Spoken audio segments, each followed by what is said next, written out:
Bonjour à tous, j'espère que vous allez excellemment bien. Aujourd'hui, on se retrouve pour parler cyclisme, pour faire la présentation de la quatrième étape de ce Tour de France. Une quatrième étape qui fait sacrément peur aux leaders. J'espère que vous allez excellemment bien. N'hésitez pas à vous abonner à la chaîne, à réagir dans les commentaires, à mettre un pouce bleu, à partager la vidéo sur les réseaux sociaux, notamment auprès de vos proches. On sait que ça peut les intéresser. Dans les commentaires, n'hésitez pas à me dire vos 3 favoris, votre grosse cote pour cette journée, ce que vous pensez qu'il va se dérouler en termes de stratégie. Quand vous vous abonnez à la chaîne, vous pouvez rajouter la petite cloche, comme ça vous êtes au courant des dernières vidéos qui sortent sur la chaîne. Et pourquoi pas les shorts TikTok également, juste après l'arrivée des grandes compétitions. Puis si vous avez les moyens et que vous voulez soutenir mon travail, vous pouvez faire un super thanks. Et si vous voulez également soutenir mon travail, plus vous cliquez rapidement sur une notification, sur une miniature, plus la vidéo est mise en avant par YouTube. On commence tout de suite avec cette étape numéro 4. Première grosse journée de montagne de ce Tour de France. L'étape 1 était une étape plutôt de vallonnée, c'était une grosse journée de vallonnée, mais pour moi c'était pas une étape de montagne. Là, on est sur une véritable étape de montagne avec 2 passages au-delà de 2000 mètres d'altitude, 3 cols de deuxième catégorie, 1 hors catégorie, le Galibier en fin de journée. On pourrait se dire, ah c'est vraiment du très très lourd. Sauf qu'en regardant bien, le Galibier, c'est par Lautaret, c'est pas la version la plus difficile. Sestrières, certes, c'est à plus de 2000 mètres, mais il y a assez peu de gros pourcentages. Montgenèvre, c'est un petit peu la même chose, même si on a un premier kilomètre qui est compliqué. Donc certes, il va falloir quand même réussir à faire des écarts, même si on veut attaquer. Même si on veut faire la différence sur cette journée-là, c'est pas si évident que ça qu'on arrive à faire des écarts, surtout que l'arrivée se fera en descente et que la descente du Galibier, c'est pas la descente la plus technique au monde. On n'est pas sur les descentes qu'on aura notamment dans les derniers jours de course, où là on aura des beaux morceaux. Notamment avec le col du Turini. Cette descente-là va faire mal. Il va falloir quand même déjà être un minimum en forme, parce que ça serait quand même dommageable de se prendre un éclat sur cette étape, et surtout ça change un petit peu la manière d'imaginer la course ensuite, parce que c'est vrai que derrière, si vous prenez par exemple 2 minutes dans la vue, bon, ça veut dire que soit il faut en reprendre, après le contre-la-montre, si vous en reprenez 2 ou 3 encore dans la vue, ça vous met à 5 minutes, commence à être compliqué quand même pour aller jouer le général. Ensuite, il faut réussir à peut-être reprendre du temps sur l'étape de 3, ce qui n'est pas si évident que ça face à Pogačar. Et en plus, ça vous met dans une situation où sinon il faut tenter d'attaquer sur l'étape du Lioran, pardon. Mais ça sera peut-être pas si facile que ça aussi de faire des gros écarts. Donc ça vous met dans une situation difficile où ensuite il faudra espérer dans les Pyrénées et dans les Alpes.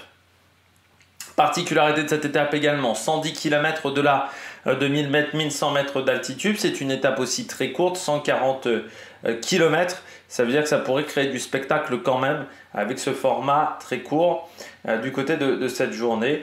La grande question en fait, c'est est-ce que les coureurs vont-ils prendre des risques dans la descente? Est-ce que les coureurs vont-ils prendre le risque de vouloir faire des écarts sur cette étape? C'est pas si sûr.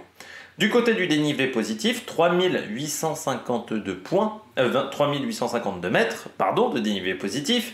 6e étape la plus difficile dans le classement, donc c'est un peu plus que l'étape de samedi, mais juste un peu plus. Et puis au niveau des points en montagne, c'est pour ça que j'ai dit le mot point, petit lapsus, il y aura 30 points, je vais arriver à articuler 30 points à aller récupérer. On regarde tout de suite la présentation de cette journée. On regarde tout de suite l'étape du jour qui ne va pas être facile, très clairement, avec 2 côtes de deuxième catégorie, une côte hors catégorie, avec le col du Galibier, mais surtout en passant par le Lautaret. Donc c'est pas la version la plus difficile du col du Galibier, en passant par le Lautaret c'est un peu plus simple, mais particularité de cette étape, c'est que vous avez quand même du kilomètre 29 à l'arrivée, c'est-à-dire plus de 110 km, à 1200 mètres d'altitude, voire plus. C'est ça qui est impressionnant sur cette étape. C'est que vous allez être à plus de 1200 mètres d'altitude. Donc les coureurs qui ne gèrent pas l'altitude, ça va vraiment être une journée compliquée pour eux. Parce que vraiment, il faut maîtriser l'altitude. On a déjà 2 passages au-dessus de 2000 mètres, 3 passages au-dessus de 1008, ce qui n'est déjà pas anodin, mais un nombre de kilomètres important au-delà de 1800 mètres. Mais surtout, voilà, 110 km au-dessus de 1200, c'est très rare ce genre de situation, donc il faut vraiment le prendre en compte. Début de journée, Pinerolo, donc étape très courte aussi, 140 km. Le sprint intermédiaire qui arrive très vite. Donc pour les sprinteurs, certains arriveront à passer jusque-là donc pour reprendre les points à Castel del Bosco. Donc peut-être qu'on aura un début de course assez rapide pour essayer d'aller prendre les points du sprint intermédiaire. On est encore en début de course. Ceux qui se sont en plus plantés hier au niveau du sprint pourraient avoir envie. Et puis ensuite, cette montée vers Sestrières. Alors montée qui est calibrée à 39 km 200, 3,7% de moyenne. Côte de deuxième catégorie, kilomètre 50.5, c'est-à-dire à 90 km de l'arrivée. C'est pas la montée la plus dure au monde, comme vous le voyez, c'est long. Ça se dégoupille en fait je dirais en 3 portions. Vous avez ces 12 premiers kilomètres avec 1 km à 6,8%. Vous avez ensuite cette deuxième portion qui est une deuxième portion assez plate qui est entrecoupée de 4-5 km notamment avec des passages à 8%. Et puis après derrière le final, à partir du kilomètre 32 jusqu'au kilomètre 40, où là c'est un peu plus pentu, ça reste quand même quelque chose d'assez raisonnable. La difficulté cette montée, c'est encore une fois, vous voyez 1400 mètres, c'est au kilomètre 22, donc c'est-à-dire qu'on a quasiment 20 km au-delà de 1400 mètres. Donc ça c'est à prendre en compte pour les organismes. On a une descente du côté de Sestrières qui va nous emmener à Cesana Torinese, qui sera la dernière ville italienne traversée par ce Tour de France avant de prendre la frontière avec la France, qui nous emmènera au col de Montgenèvre. 8 km 3 à 6% de moyenne, côte de deuxième catégorie. C'est le vrai début du Tour de France en France. Première difficulté française du parcours, au kilomètre 71 à 1848 mètres d'altitude. Vous voyez alors cette version 8 km 300, c'est une montée dure, notamment avec un passage à 10,2%, et puis ensuite le reste de la montée qui n'est quand même pas évident non plus. Et encore une fois, l'altitude qui va peser sur les organismes. On redescend légèrement pour aller vers Briançon, et puis ensuite on va vers la salle les Alpes, le Monetier, les Bains, et on attaque ce col du Galibier par le col du Lautaret, 22 km 900 à 5,1% de moyenne, col hors catégorie, sommet à 2627 mètres d'altitude. C'est le deuxième sommet le plus haut de ce Tour de France 2024. Cette montée du col du Galibier, donc comme je vous avais dit, c'était pas la version la plus dure. Il y a 2 km au-delà de 8%. Et ces 900 derniers mètres à 9,1%, mais sinon le reste, ça reste très roulant. Donc ça ne sera pas si facile que ça pour faire des écarts entre les leaders. Et puis ensuite, il y aura la descente vers Valloire, et l'arrivée se fait quasiment au pied de la descente. Il y a 1 km, 1,5 km de plat, mais je dirais que c'est au niveau de la descente. On regarde un petit peu la technicité du parcours de cette étape. On aura donc un début de journée sur des belles routes, même sur la montée de Sestrières, on est sur des routes qui sont extrêmement larges, parfois avec des fissures dans la montée, mais ça reste dans la portion de montée, donc normalement vous verrez les fissures. Pour la descente, route qui n'est pas technique, avec une belle visibilité, on est en altitude. On passe de 2000 mètres à 1008. Donc on est encore sur des terrains où il y a assez peu de végétation, voire quasiment pas de végétation. Donc on aura une belle visibilité, pas de soucis dans la descente. Deuxième montée, même caractéristique du route, avec là encore une fois des routes qui sont extrêmement larges pour les coureurs. Dans la descente, il faudra faire attention dans la descente de cette deuxième difficulté, donc en France, entre 65 et 62 km de l'arrivée, on aura pas mal d'épingles dans la descente.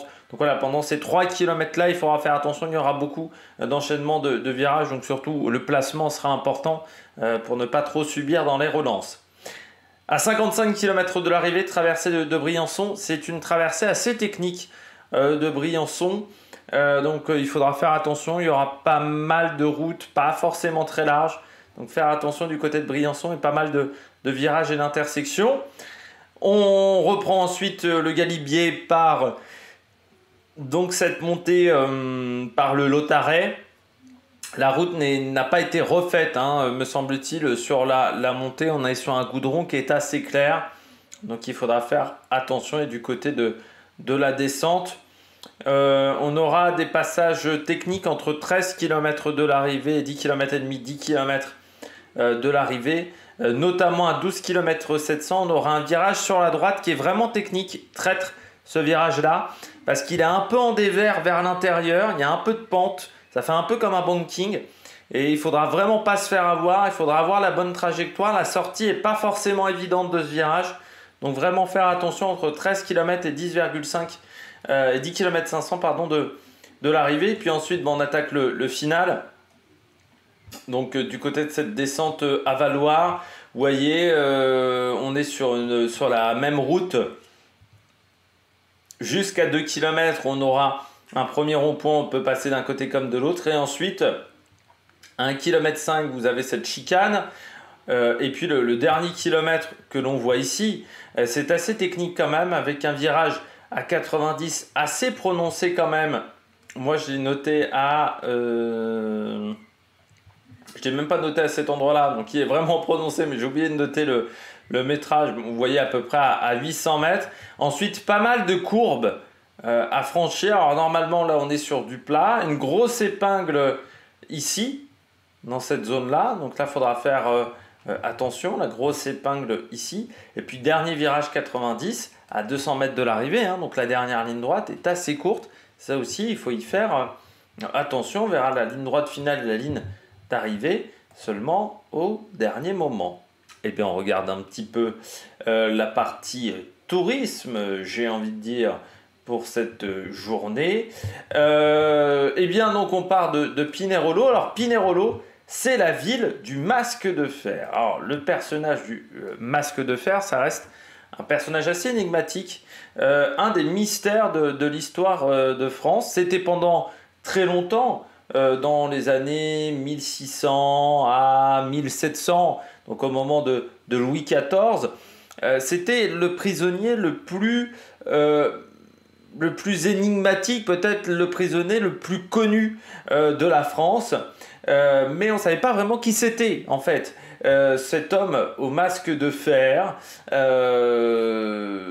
c'est un prisonnier qui a commencé sa détention à Pinerolo. Pourquoi? Parce qu'à l'époque il y avait une prison à Pinerolo, une prison française, où on mettait toutes les personnalités un petit peu qui étaient en prison, tous les gens qu'on voulait un petit peu exfiltrer de la France, enfin du territoire français, on va dire classique, à cet endroit-là. Donc vous aviez notamment Nicolas Fouquet, qui avait été surintendant des finances, qui n'était pas très bien vu, il faut bien le dire. Vous aviez le marquis de Lauzun, qui était un amant de Madame de Montpensier. Et donc vous aviez cet homme au masque de fer, on nous disait donc qu'il s'appelait Daugé, qui avait été arrêté à Calais, et on n'avait pas d'informations dessus, et en fait on n'aura pas d'informations jusqu'à la fin. Il est mort en 1703 sous le nom de Marchioli, sans avoir beaucoup d'informations là-dessus. Donc on n'a jamais su qui était véritablement cet homme au masque de fer. Pinerolo, donc là vous voyez, c'est une magnifique photo de Pinerolo. Vous êtes sur un paysage pittoresque avec la montagne en fond et les hauts sommets alpestres en fond. Là vous voyez au premier plan, c'est la basilique Saint-Maurice. La basilique Saint-Maurice, donc qui est... on va dire presque l'un des monuments important de cette commune, construit à partir du XIe siècle. Puis il y a eu des modifications en 1470 et 1897. En fait, elle a été reconstruite en 1470, restaurée en 1897. Elle possède un clocher de style roman tardif datant de 1336 et elle conserve des fresques du XVe siècle dont l'œuvre Une Ascension de Jésus-Christ du peintre Giuseppe Antonio Petrini. Vous avez également du côté de cette commune de Pinarolo le musée de la cavalerie, que vous voyez la façade de ce musée de la cavalerie qui a ouvert en 1968. Alors c'est l'un des plus beaux musées sur l'équitation au monde avec eh bien, des armes, des uniformes, des harnais, des étendards de la garde à cheval italienne. On peut dire que c'est un petit peu la version italienne de Saumur. En France, vous avez l'école militaire à Saumur. Et bien là, vous avez la version italienne avec ce musée de la cavalerie, donc de Pinerolo. On poursuit avec les restes de ces communes que l'on va traverser lors de cette journée. Eh bien, on aura parmi les communes importantes, vous voyez cette maison même très importante, c'est Villa Perosar. Alors Villa Perosar, en fait, on en a un petit peu déjà parlé hier, c'est la ville en fait de la famille Agnelli. La famille Agnelli, pour ceux qui ne le sauraient pas, qui n'auraient pas vu la vidéo hier, c'est la famille qui a créé Fiat, qui est le plus grand constructeur italien en termes de volume de vente, le plus prestigieux étant certainement Ferrari, quoique Lamborghini c'est quand même pas mal. Et donc la famille Agnelli qui possède la Juventus de Turin aussi, parce que la Juventus de Turin c'était le club de ceux qui travaillaient chez Fiat, comme Sochaux c'était le club des gens qui travaillaient chez Peugeot en France. Et la famille Agnelli était dans cette commune et tous les ans il y a un match entre l'équipe A et l'équipe B de la Juventus de Turin avec un match amical et avec une particularité dans le stade de la commune, c'est qu'il y a un envahissement de terrain en tout début de deuxième mi-temps et ça fait partie de la tradition de cette ville. On poursuit du côté de l'Italie avec une particularité également sur cette étape. Là vous voyez donc la commune de Sestrières. Sestrières, j'ai appris quelque chose, je ne savais pas sur Sestrières pour tout vous dire, c'est que c'est une station de sport qui a été créée par la famille Agnelli de 1930 à 1934 sur une idée de Benito Mussolini qui voulait donc avoir une station de ski. Vous voyez donc ces deux tours sur la photo, une rouge, une blanche, qui étaient faites pour les travailleurs de Fiat à Turin qui pouvaient, avec 1h30 de route, 2 heures de route, aller dans cette station de ski. Particularité à Sestrières, c'est que déjà on a eu une étape du Giro en 2020 avec la Covid où il avait fallu passer à 3 reprises sur ce col, vu qu'en fait au départ l'étape devait aller par la France, sauf que il y avait eu la Covid, que les passages de frontières étaient beaucoup plus compliqués et donc il avait fallu passer ce col à 3 reprises. Vous avez également eu les épreuves des Jeux Olympiques de 2006, les Jeux Olympiques de Turin. On passe dans de nombreux endroits, notamment Cesana Torinese, où vous avez eu également des épreuves, mais elle a un retentissement bien entendu particulier, cette ville de Sestrières, parce que c'était le fameux titre en descente d'Antoine Deneriaz. Et oui, le Français qui avait presque à la surprise générale, réussi à s'imposer dans cette finale, dans cette épreuve de la descente, après avoir remporté les qualifications. Il était parti d'Ossard 30 et il avait gagné la course de manière assez exceptionnelle en gérant extrêmement bien les mouvements de terrain. C'était vraiment c'était un glisseur, Antoine Deneriaz. Il avait été impressionnant ce jour-là. Je me souviens, l'épreuve avait lieu vers midi. Et moi, je l'ai vu en direct, ça, comme le titre de Laure Manodou. Ça ne me rajeunit pas, le titre de Laure Manodou en 2004. On poursuit dans les belles villes italiennes. Alors non, les belles villes françaises, pardon, parce que là on arrive en France. Ça, c'est la ville de Briançon. La ville de Briançon, alors, on voit bien hein, ces fortifications autour de Briançon, en fait, qui sont des fortifications que je retrouve, des fortifications de Vauban. Donc, on parlait un petit peu de Louis XIV, là c'est après Louis XIV, entre 1724 et 1734. Donc des fortifications Vauban qui avaient été conçues par Vauban, qui est ingénieur militaire de Louis XIV, mais qui a été réalisé après la mort en fait de ce fameux Vauban, qui était tout un attirail militaire qui devait nous protéger un petit peu comme la ligne Maginot également contre les envahisseurs, et beaucoup d'éléments de la ligne Vauban, des fortifications Vauban ont été détruites. Mais certaines ont été conservées, notamment à Briançon, qui sont peut-être les plus belles des fortifications Vauban. Vous avez notamment le fort des Trois Têtes, qui est la construction la plus importante des fortifications de Vauban, et avec un magnifique état de conservation du côté de Briançon, qui est vraiment magnifique, hein, cette ville de Briançon. Vous voyez les images de l'extérieur, c'est vraiment très sympa, et la traversée, on devrait voir des belles images. Et puis, du côté de Valloire, quelque chose à vous dire également à Valloire. Alors là, vous voyez, c'est l'église. C'est l'église voilà, de Valloire. Alors, j'avais noté en termes de patrimoine, c'était indiqué. Voilà, cette église de Valloire, c'est l'église Notre-Dame de l'Ascension, voilà, qui a été conçue au XVIIe siècle. On est toujours dans cette époque un petit peu Louis XIV, qui est un monument historique depuis 1945. Et puis, alors là, vous voyez, il y a une cérémonie. Alors vous dites, mais quelle est cette cérémonie là? Un petit bonhomme au niveau de cette cérémonie. Eh bien, c'est la cérémonie de sculpture. De sculpture sur paille et foin. Et oui, c'est quelque chose d'unique en France, avec des sculptures bien, sur de la paille et du foin. Et là, vous voyez la photo, faut quand même être assez doué, parce que le foin, c'est quand même quelque chose qui se délite énormément, pour ceux qui se connaissent un petit peu.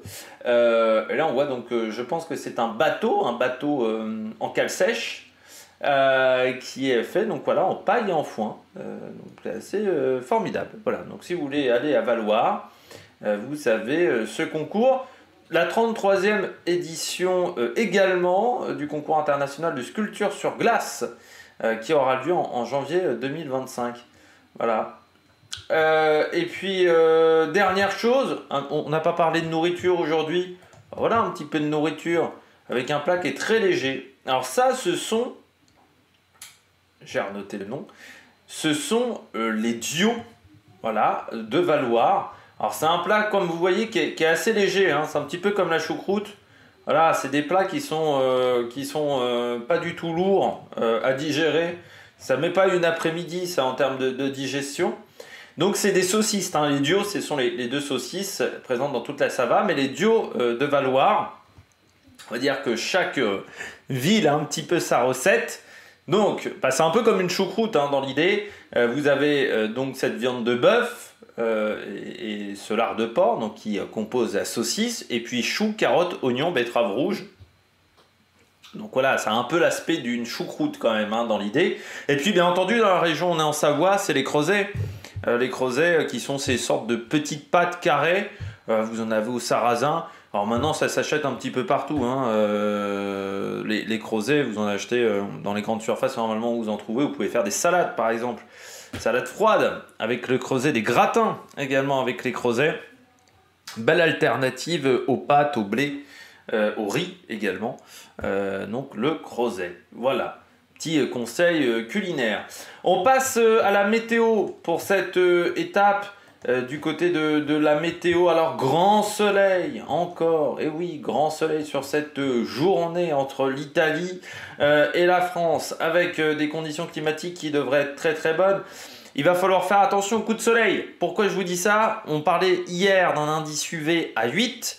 Là, l'indice UV est à 10. Pourquoi? Parce qu'on est haut en altitude, donc forcément le soleil va taper très fort. Donc il ne va pas falloir oublier la crème solaire, parce que la peau brûlée au niveau du visage, ça peut être très très désagréable.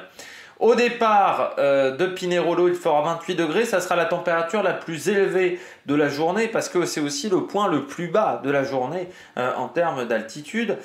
En France, et même en France, dans les vallées, on sera vallées à 1300 mètres d'altitude, il fera entre 18 et 20 degrés, notamment à Briançon.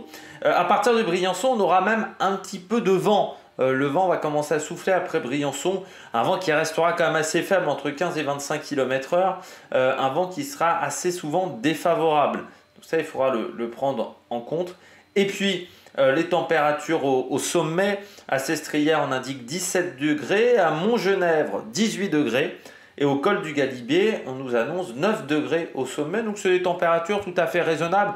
On est sur une journée tout à fait correcte pour faire du vélo. On regarde tout de suite la partie histoire du Tour de France. Alors, je ne vous ai pas parlé du segment Strava. Le seul segment Strava qu'on a, c'est l'école du Galibier. Le meilleur temps a été réalisé par Thibaut Pinot en 52 minutes 46. C'était en 2019.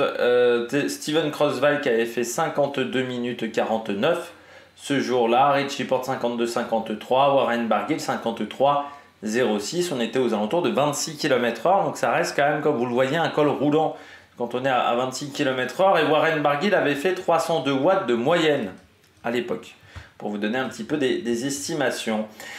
Du côté de l'histoire du Tour de France, eh bien, on est déjà passé à quelques reprises dans la région. Alors, Pinerolo, déjà, du côté du Tour de France. Pinerolo donc a déjà accueilli le Tour de France, surtout. Il y a un Français qui s'est imposé à Pinerolo. C'était pas sur le Tour de France, c'était sur le Baby Giro. C'était Romain Grégoire en 2022. Dernier passage du Tour de France à Pinerolo à l'époque, sur une étape qui n'était pas forcément évidente. C'était l'étape numéro 18 du Tour de France 2011, avec la victoire d'Andy Schleck devant Frank Schleck et un Thomas Voeckler qui avait réussi à prendre la 5e place avec Pierre Rolland. Ça avait été une belle journée de vélo, 5000 mètres de dénivelé positif. Au programme, il y avait également le col Daniel, le col d'Izoire et la montée du Galibier Serre Chevalier. C'était quand même une sacrément dure journée. Pour cette étape, on passait notamment à Briançon avec un départ depuis l'Italie et puis voilà la sortie de l'Italie, des passages à plus de 2000 mètres. Enfin, c'était vraiment une étape de grand malade. La montée de Sestrières, on y est déjà passé à quelques reprises, notamment en 2011, mais c'était l'étape de la veille, c'était l'étape numéro 17, remportée par Edvald Boasson-Hagen, et oui, qui avait remporté une étape avec 3000 mètres de dénivelé positif. Il était sorti à 11 km de l'arrivée, il avait battu Bokeh Mollema et un certain Sandy Cazard qui avait fait encore podium sur une étape du Tour de France. Sestrières, donc on parlait de cette fameuse étape du Giro 2020 avec la victoire de Tao Geoghegan ce jour-là, bien aidé par son équipier de la Ineos qui avait réussi à l'épauler, qui ensuite est parti chez Visma. C'était Rohan Dennis. C'est toujours un peu compliqué de parler de Rohan Dennis, hein, qui est accusé d'avoir tué sa femme. Et puis c'était le duel avec Jane Lay là, qui commençait vraiment à être intense. Jane Lay qui prenait le maillot rose, Kelderman qui s'écroulait ce jour-là, et puis Jane Lay qui n'arrivera pas à conserver le maillot rose face à Geoghegan le lendemain sur le contre-la-montre. On a eu également le col de Montgenèvre sur cette journée, col de Montgenèvre qui avait été également on était également passé lors du Tour de France 2011 dans cette fameuse étape 17. Et puis le Tour d'Italie également est passé par ce col de Montgenèvre. C'était lors d'un contre-la-montre d'une étape qui partait de Briançon pour aller à Sestrières. Ce jour-là, c'était un chrono de 34 km avec quand même 1300 mètres de dénivelé positif. C'était Jan Rouchkra le Tchèque qui s'était imposé devant Andrea Noé et Garzelli.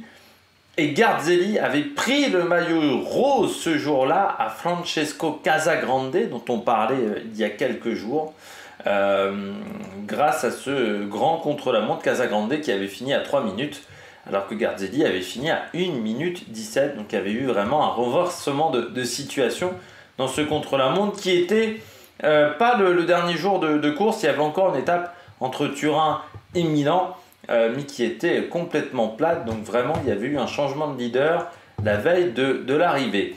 Autre montée, le fameux col du Galibier. Eh bien, un certain Jefferson Alexander Cepeda s'y était imposé. C'était lors du Tour de Savoie Mont-Blanc. Et puis sur le Tour de France, c'était Andy Schleck qui avait remporté la fameuse étape numéro 18. Et puis Giovanni Visconti lui avait remporté une étape, mais du Tour d'Italie, qui passait et qui arrivait même du côté du col de Galibier. 39 passages sur le Tour de France pour cette montée du col du Galibier. Et puis à Valloire, eh bien Nero Quintana, lui, s'était imposé en 2019. Il était parti en échappée dans cette montée également du Galibier. C'est une journée qui était très difficile avec là encore le col de Vars, le col d'Izoard et puis on avait ce fameux col du Galibier. Il était parti dans le final du col du Galibier et il avait réussi à résister en tête dans la descente face à Romain Bardet qui avait réussi à s'échapper dans la descente et Lutsenko. Et à ce moment-là, c'était Julien Alaphilippe qui était le leader du Tour de France devant Bernal, Geraint Thomas, Kreuzweig et Thibaut Pinot qui avait perdu un petit peu de temps sur cette étape numéro 18. Et surtout, voilà, Romain Bardet, lui, était déjà un petit peu largué, je crois, au général sur cette édition. Et il avait pris l'échappée avec Quintana, Lutsenko, Kemna. C'était un peu l'échappée des mecs qui avaient perdu beaucoup de temps sur le Tour de France. Le cycliste du jour, eh bien, on va parler... Alors, il y a quelques cyclistes qui sont de la région. On parle encore de Gilbert Schemaz, mais on avait déjà parlé l'année dernière de Gilbert Schemaz, vainqueur du Tour du Limousin en 1978. Vous avez également Louis Pijourlet qui a été professionnel. Non, je croyais qu'il avait été professionnel. Non, il a été coureur, pardon. Du Vendée U. Louis Pijourlet. Lucas Doge est également de cette région. Et du côté de l'Italie, pour faire un dernier détour par l'Italie du côté des coureurs connus, eh bien on va parler de Giovanni Brunero. Alors Giovanni Brunero, c'est un coureur italien des années 1920. Il a commencé en 1919, il a fini sa carrière en 1929, 10 ans de carrière, et en 10 ans de carrière, un énorme palmarès, 3 Tours d'Italie, 2 Tours de Lombardie, un Milan-San Remo, une étape du Tour de France également dans son palmarès, 2 fois deuxième de Milan-San Remo, 15 fois deuxième d'étape du Tour d'Italie pour 6 victoires d'étape. Et en fait, Giovanni Brunero, il est très connu en Italie parce qu'il a eu un duel du côté... une grosse rivalité, c'est la première grosse rivalité même en Italie entre deux stars du cyclisme face à Costante Girardengo et Giovanni Brunero. C'était un petit peu comme Chris Froome versus un Romain Bardet versus un Nero Quintana, c'est-à-dire que il gagnait plus que son adversaire, mais il était beaucoup moins apprécié par les gens parce qu'il était un peu froid. Et puis surtout, Girardengo, il avait réussi une performance à l'époque, c'est d'être 9 fois champion d'Italie d'affilée.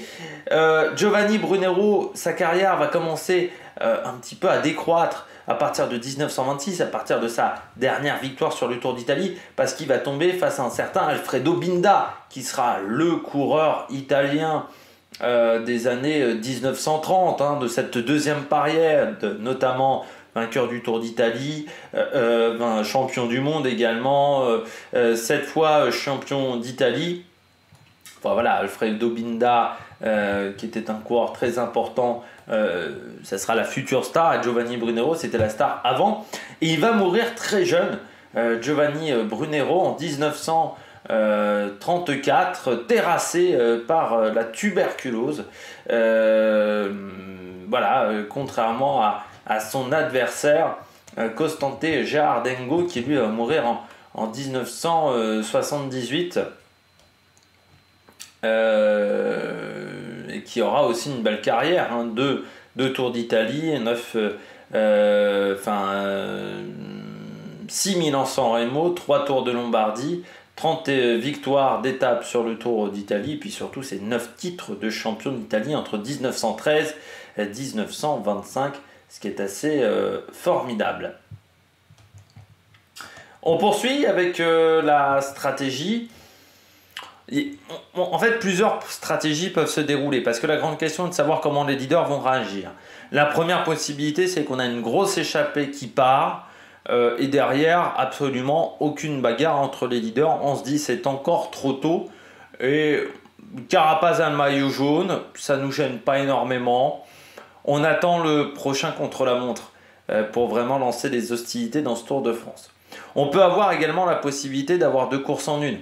C'est-à-dire 2 courses en une bagarre pour les échappés, une bagarre dans le peloton. Il y a déjà des écarts après les 2 premières journées de course, donc on peut peut-être avoir cette possibilité-là. On peut avoir également une victoire d'un leader en solitaire. On peut avoir également la bagarre entre les leaders, mais qui n'arrive pas véritablement à se détacher. Et puis un sprint d'une 25 coureurs à l'arrivée du côté de Valoir. On peut avoir également une échappée dans laquelle on n'arrive pas véritablement à se détacher, également avoir un sprint pour la victoire à la gagne. Donc on peut avoir vraiment beaucoup de scénarios possibles pour cette journée. Du côté de mes favoris, je tente Vingegaard parce que j'ai quand même l'impression qu'il veut tester ses jambes et je me dis Vingegaard qui veut tester ses jambes, ça peut être la bonne idée sur cette étape-là et ça pourrait mettre un petit coup au moral à Pogačar. Je tente Roglic parce que je me dis que si on est dans un sprint encore une fois avec une vingtaine de coureurs, Roglic qui bat ses adversaires au sprint, c'est faisable. Van Gils, pourquoi pas également dans cette possibilité d'avoir un sprint avec des leaders. Et puis en grosse cote en cas d'échappée, j'ai mis Wout Poels parce qu'il a du punch, Wout Poels, et il faut toujours se méfier du néerlandais. Du côté du programme télé, départ fictif à 13h05, Castel del Bosco, le sprint intermédiaire, après à 120 km de l'arrivée, donc après une vingtaine de kilomètres de course entre 13h41 et 13h44, Sestrière à 89 km de l'arrivée, le sommet entre 14h34 et 14h43, le col de Montgenèvre, le sommet là encore de ce col de deuxième catégorie comme Sestrière entre 15h02 et 15h15, le col du Galibier, le sommet qui je rappelle sera sprint bonification, donc il y aura des secondes, je crois que désormais c'est 8, 4 et 2 secondes. Ça sera entre 16h47 et 17h18 pour une arrivée prévue à Valoir entre 17h05 et 17h37. Et bien nous on se retrouvera après l'arrivée pour faire le débrief sur YouTube avec un short, sur TikTok également. Et puis puis le soir à 21h ou un petit peu après entre 21h et 22h pour faire le débrief de cette étape. Eh bien, j'espère que vous avez aimé cette vidéo. Si vous avez aimé cette vidéo, n'hésitez pas à vous abonner à la chaîne, à réagir dans les commentaires, à mettre un pouce bleu. Puis nous, on se retrouve pour de nouvelles aventures sur la Mec Production. Ciao, ciao!